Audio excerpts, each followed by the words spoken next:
Hi, welcome. It's Meredith. I'm here with our message for Thursday, the 16th of September, 2021. I was so enamored of the Gilded Tarot. Decided to use it again for a second day in a row. The deck just shuffles so nicely. Oh, it's wonderful.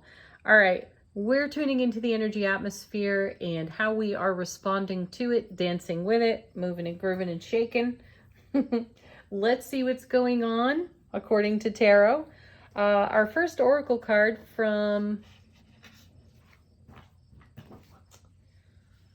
Oracle of the Seven Energies is bearing fruit. Ooh, that's nice. You know, this reminds me of the Seven of Pentacles or coins in tarot, but it's about our ripening manifestation harvest. The vine is full and it is bearing fruit. What are you making of that? All right, and our oracle card from Crazy Sexy Love Notes is share your gifts. The message on the back of the card is your creativity positively impacts the world. It's ripe and bearing fruit. It's ripe with beauty and innovation. Everyone benefits from your art, especially you. Get to know your talented inner muse. Nurture your vision. Your unique gifts are meant to be shared. Yes, they are. Get them out there. You got a dream. You got a gift that goes right alongside of that dream. Put some momentum into that. All right, let's take a look at the tarot cards. The first two. We have the King of Swords. Ooh, with the Page of Swords. That's fantastic. That goes along quite nicely with our oracle cards. The King and the Queen, as you know, in the suit of swords, they have a reputation for being cold, somewhat brutal in their opinions. Though, as you know, and I've said it so many times before, I don't feel that way about them. I really do feel that the King and the Queen of Swords are all heart. They are looking at the macrocosm, though, not the micro. And they're making decisions that benefit everyone, not just themselves. And in that scenario, not everyone will be pleased with the decisions made, but that's really no cause for concern at all, because quite likely the decision being made in the interest of the highest and greatest outcome and the benefit of all people will create a lot of inspiration and innovation, which we see here with the Page of Swords. You know, this suit is about words and thoughts, you know, so how we think, how we speak. And, you know, yesterday we had the devil in the reading, which was asking us to be aware of how we're speaking over our lives. And, you know, we ended that reading with the Six of Wands, victory, success, and so on. So the feeling is that we successfully navigated that, and it has brought some inspiration and innovation into today's energy. We may be communicating about that. We may actually be collaborating with some people. We may be feeling inspired about sharing our gifts, having recognized that maybe we were having some inner dialogue that was not supportive of ourselves. And we've switched that energy up through temperance, which we also had yesterday. Perhaps. Let's see what else we have going on. Yeah, the Eight of Swords, the mental trap. There it is. Yeah, this card, the core meaning on this one really ought to be nobody's coming to help you. There's almost always a damsel seemingly in distress on this card. You know, her hands are tied, she's blindfolded, she's stuck in a circle of swords. But this is all of her own doing, and this is exactly what the devil energy was pointing out yesterday. No one can rescue us from that. It's up to us to make a change. Eights in tarot bring movement, momentum. And when we move, we shift, we change. So that's what's happening here in the Eight. And I feel that the King and the Page have really put a spotlight on whatever it is that has been an obstacle for us, or whatever the inner dialogue is that has us making choices that have us not necessarily sharing our gifts or not necessarily seeing the harvest that's on the vine. The loveliness of the Eight of Swords is that she does eventually notice that she can get her hands free. She tears off the blindfold. She walks out of the Eight of Swords. Change happens. What kind of change, though? Ooh, sweet. Eight of Wands kind of change. Gosh, lots of communication in today's reading with the King and the Page of Swords. And now we have the Eight of Wands. We've got two eights sitting right next to one another.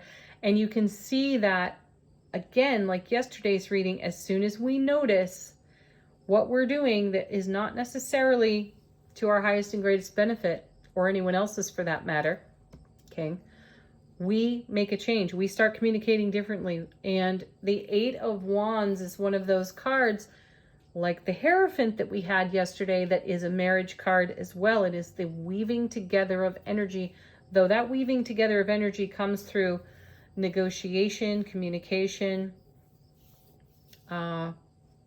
collaboration even.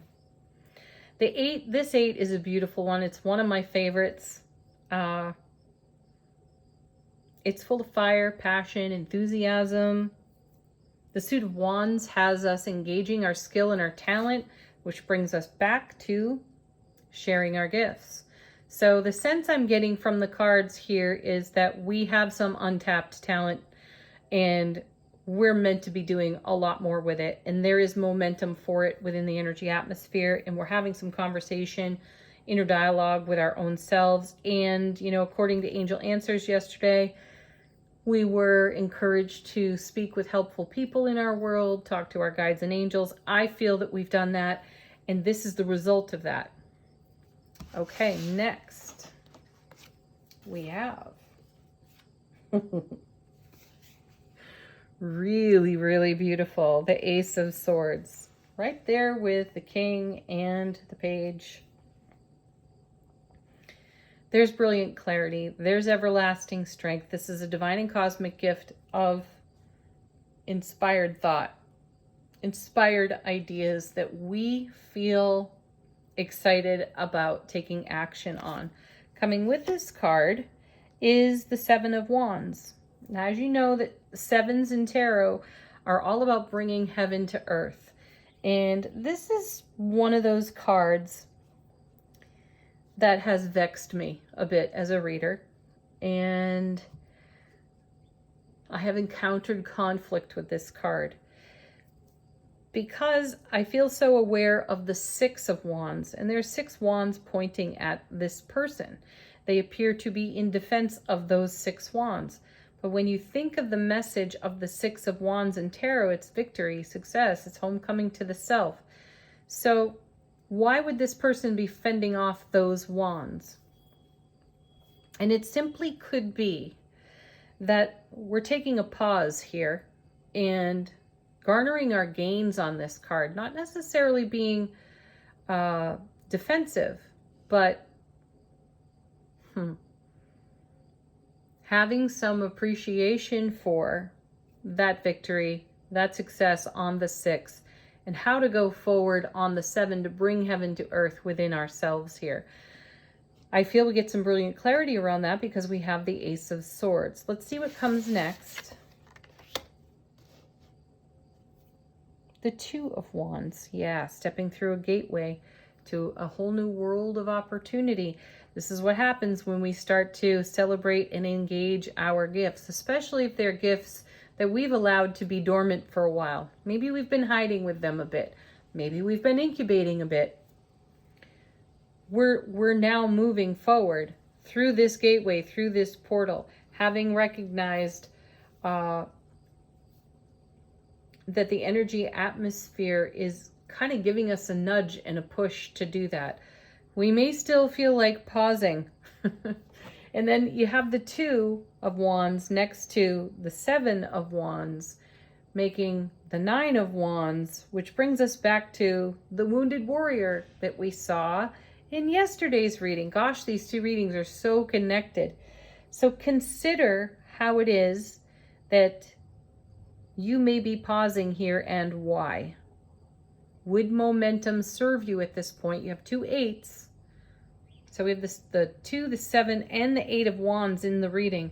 But you have 2 8s. That's a lot of momentum. And if you're pausing in the midst of that momentum to garner your gains and consider your next step, that's wonderful. The feeling, though, is don't linger there. Continue to stay in the flow and in the grace of allowing. Our next card is the Queen of Swords.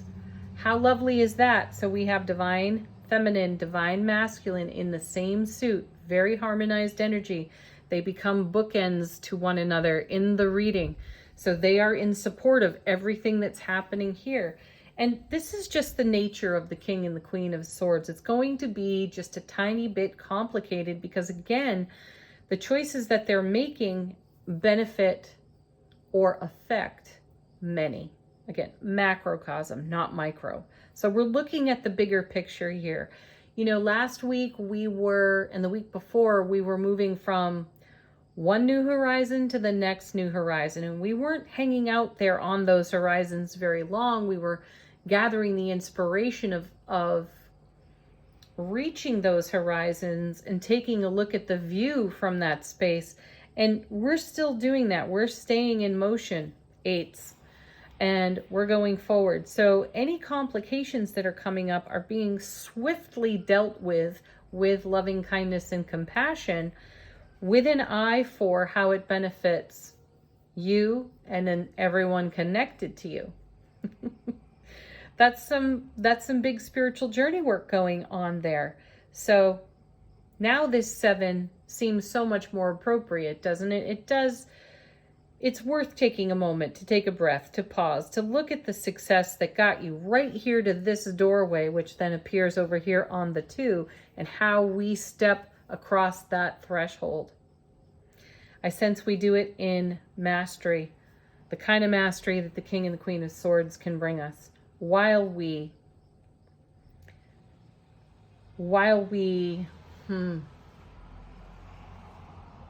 celebrate our gifts and begin to share them in a way that feels good, right, and comfortable to us.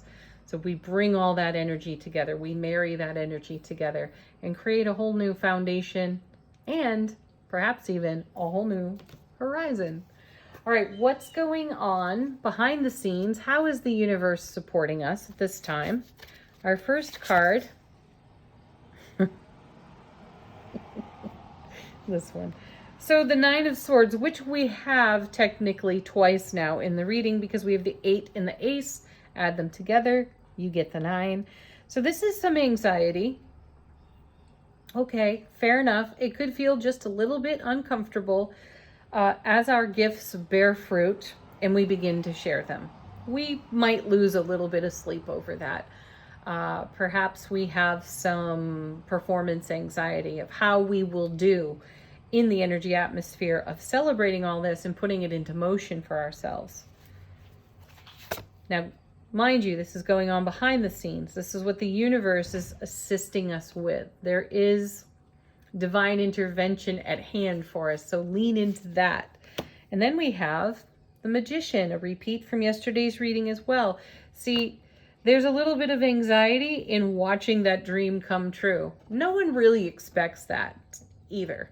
It's, I marvel at it myself when I do it, when I witness myself doing it, watching something in heart space come to life, come to fruition, being able to interact with it within my sphere of influence. I never anticipate that I'm going to have any anxiety over that, but then, wow, a dream starts to fulfill. You're standing there with goosebumps and pinching yourself, asking, is this real? Yes, it is. And the Magician's here to encourage us to overcome this potential anxiety and this potential anxiety too. Since it shows up twice in the reading, it's good that we have a major arcana card to support us in that. And we do. We move through it. Our next card. Oh, excellent. The Empress, the mother of tarot, the mother of all things. And Gosh, she's a great punctuation mark to the whole reading because she's all 4 queens rolled into one. She is the mother of the tarot, the counterpart to the emperor, and we can use this kind of experience and wisdom. We can trust ourselves. That's what I feel her message is. You can trust yourself in this leg of the journey to overcome your anxieties, whatever they may be, and move forward with everlasting strength and brilliant clarity with your gifts. How beautiful is that? You've incubated upon them, you have nurtured them, and now you have given life to them, magician. So there you go. You set yourself free, you got wings, and you're ready to fly. All right.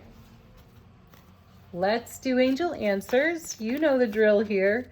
If you have a question, ask it. Let the cards confirm something unique to you or be a brand new message. Ooh. Okay. Our first card is opportunity. Well, that's everywhere in this reading. Opportunity abounds. Just dive right in. And then the card that's coming with it, I feel connects nicely to the 7 of Wands. We have the wait card. Pause. Just hit pause. Garner your gains. Validate any anxiety you're having. Bring unconditional love, kindness, and compassion to it. And then keep going.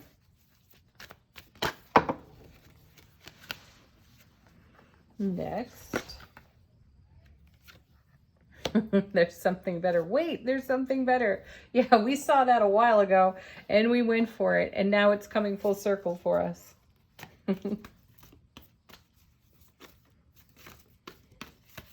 Of course, interpret these cards in a way that is relevant to you. And then we have forgiveness. Beautiful card. There's some Ho'oponopono right there. Check that out if needed in this situation. And maybe that is for you with the anxiety or potential anxiety you could be feeling about taking a giant leap forward for yourself. All right, our last card comes from the answer is simple. And we have open your heart. I dare say it already is. Could it open wider?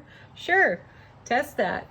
All right, everyone. Thank you, as always, for tuning into the video and sharing the message with me. Have a beautiful day. Namaste.